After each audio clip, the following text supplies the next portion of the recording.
नमस्कार दोस्तों, मैं हूं नितिन जैन और इस वक्त मेरे साथ संभाग आयुक्त दीपक सिंह जी मौजूद हैं। और दीपक सिंह जी से हम यूनियन कार्बाइड के जो कचरे के जलाने की प्रक्रिया चल रही है उस पर बात करेंगे, अपडेट लेंगे। क्या स्टेटस है अभी का? सर नमस्कार बात करने के लिए। सर क्या स्टेटस है अभी इस वक्त? यूनियन कार्बाइड का जो कचरे का डिस्पोज़ल का फर्स्ट ट्रायल हुआ था, उसमें हम लोगों ने 10 मैट्रिक टन कचरे का डिस्पोज़ल किया है और उसमें लगभग 135 केजी पर आवर के रेट से डाला गया था और इसमें लगभग 75 घंटे का समय लगा है।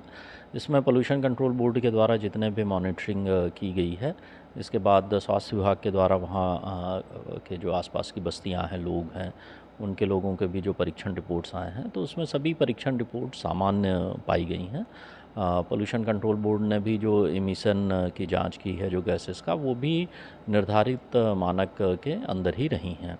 अब आज हम सेकंड ट्रायल शुरू कर रहे हैं। इसमें जो पर घंटे जो 135 केजी था फर्स्ट ट्रायल में, वो लगभग 170-180 किलो पर आवर के रेट से रहेगा और इस प्रक्रिया में लगभग 50-55 घंटे लगेंगे। सर इसमें जो रिपोर्ट्स हैं वो हाई कोर्ट को जो देनी है या जमा करानी है, वो कितने ट्रायल के बाद हम देंगे और कब तक ये प्रोसेस हो जाएगी? जो फर्स्ट ट्रायल हुआ था उसके रिपोर्ट्स लगभग तैयार हो गए हैं। सेकंड ट्रायल की रिपोर्ट जब सेकंड ट्रायल कंप्लीट हो जाएगा उसके बाद बनेगी और इसके बाद फिर थर्ड ट्रायल की रिपोर्ट बनेगी। तीनों ट्रायल की रिपोर्ट पूरी हो जाने के बाद ऑनरेबल हाई कोर्ट में ये प्रस्तुत होंगी।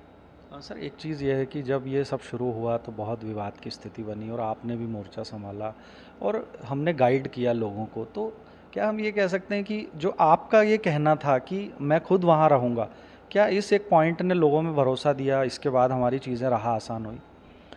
देखिए 1984 में जो यूनियन कार्बाइड का जो गैस त्रासदी हुआ था, ये दुनिया के जो सबसे बड़े इंडस्ट्रियल डिज़ास्टर हुए हैं उनमें से एक है और इसको लेके वास्तव में इसके काफ़ी दुष्परिणाम भोपाल के लोगों को हुए और सरकार ने लंबे समय तक इसमें लोगों के पुनर्वास के लिए, उनके इलाज के लिए काम किया। पर अब इस घटना को 40 साल हो चुके हैं। कालांतर में जो ऑनरेबल सुप्रीम कोर्ट के ऑर्डर हुए, गवर्नमेंट के जो नियम बने, उसके अंतर्गत पीथमपुर में जो इंडस्ट्रियल वेस्ट के डिस्पोज़ल के लिए जो प्लांट डेवलप हुआ, इस प्लांट में वो सारी आधुनिक सुविधाएं हैं जिसमें कि इंडस्ट्रियल वेस्ट का डिस्पोज़ल किया जाता है और इसीलिए ऑनरेबल हाई कोर्ट ने ये आदेश दिया था कि यूनियन कार्बाइड के कचरे का निष्पादन पीथमपुर में किया जाए। जब ये कचरा यहाँ पर लाया गया उसके बाद कई लोगों में अफवाहें भी रहीं, भ्रम की स्थिति रही। कई लोगों ने बिना उसका पूरा अध्ययन किए अपने कुछ स्टेटमेंट्स दिए जिसको लेके कुछ वहाँ लॉ एंड ऑर्डर की सिचुएशंस भी क्रिएट हुई। काफ़ी कुछ मीडिया में लिखा गया, बोला गया। हम लोगों ने उन सारी बातों को, जो भी प्रश्न थे, उनके वैज्ञानिक आधार पे हमने उत्तर तैयार किए। वो उत्तर तैयार करने के बाद हमने कुछ साइंस के जो टीचर्स हैं, डॉक्टर्स हैं, उनको इस बात के लिए प्रशिक्षित किया कि वो उस बात को जनसामान्य को बता सकें। और फिर हमने वहाँ के पीथमपुर के, इंदौर के, धार के सभी लगभग जो शैक्षणिक संस्थान हैं, आम लोग हैं, जनप्रतिनिधि हैं, मीडिया के लोग हैं, इंडस्ट्री के लोग हैं, इनके सामने हम लोग पूरी उसकी बात लेके गए। उसके जो वैज्ञानिक आधार हैं उनके बारे में बताया, जो कानूनी प्रावधान है उसके बारे में बताया और ऑनरेबल हाई कोर्ट के ऑर्डर के बारे में बताया। फिर भी जो लोगों का संदेह था उसको दूर करने के लिए हम लोगों ने ये जिम्मेवारी ली कि जब भी ये कचरा जलेगा तो हम लोग खुद वहाँ पर उपस्थित रहेंगे ताकि लोगों में ये विश्वास जाग सके कि जब वरिष्ठ अधिकारी खुद ही मौके पर हैं तो किसी को स्वास्थ्य संबंधी परेशानी नहीं होगी।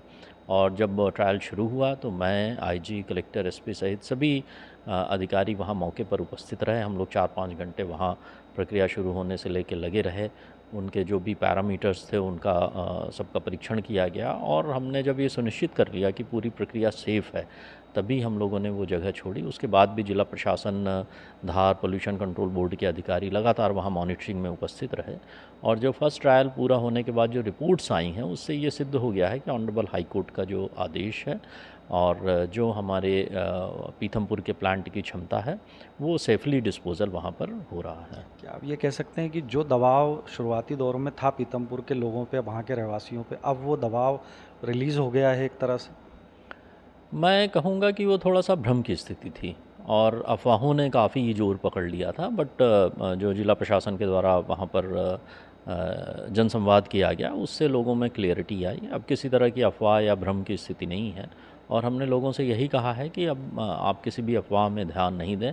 अगर आपके कोई प्रश्न हैं, कोई भ्रम है, कोई संदेह है, तो आप जिला प्रशासन के पास जाइए, हम आपके भ्रम दूर करेंगे। इसके साथ ही पोल्यूशन कंट्रोल बोर्ड और जो भी इस तरह की संस्थाएं हैं, उनकी लगातार मॉनिटरिंग भी है, हेल्थ डिपार्टमेंट की भी टीम लगी हुई है और हम लोग पूरी इस प्रक्रिया पे नज़र रखे हुए हैं। और अभी तक कोई ऐसी स्थिति नहीं आई है जिससे हम कोई चिंता की बात हो। तो सारी चीज़ें जो है सुचारू रूप से चल रही हैं और एज़ पर नॉर्म्स काम हो रहा है। सर, हमसे बात करने के लिए शुक्रिया। ये थे संभाग आयुक्त दीपक सिंह जी, जिन्होंने हमें बताया कि पीतमपुर में राम की जो संस्थान है वहाँ पर यूनियन कार्बाइड के कचरा जलाने की प्रक्रिया लगातार जारी है। आज से दूसरे चरण का कचरा जलाने का काम शुरू हो गया है और ये जब ख़त्म होगा इसके बाद तीसरा चरण शुरू होगा और तीनों चरण की रिपोर्ट जो है वो हाई कोर्ट में सबमिट की जाएगी। मेरे सहयोगी देवेंद्र मालवी के साथ मैं Nitin Jain, HB TV news के लिए।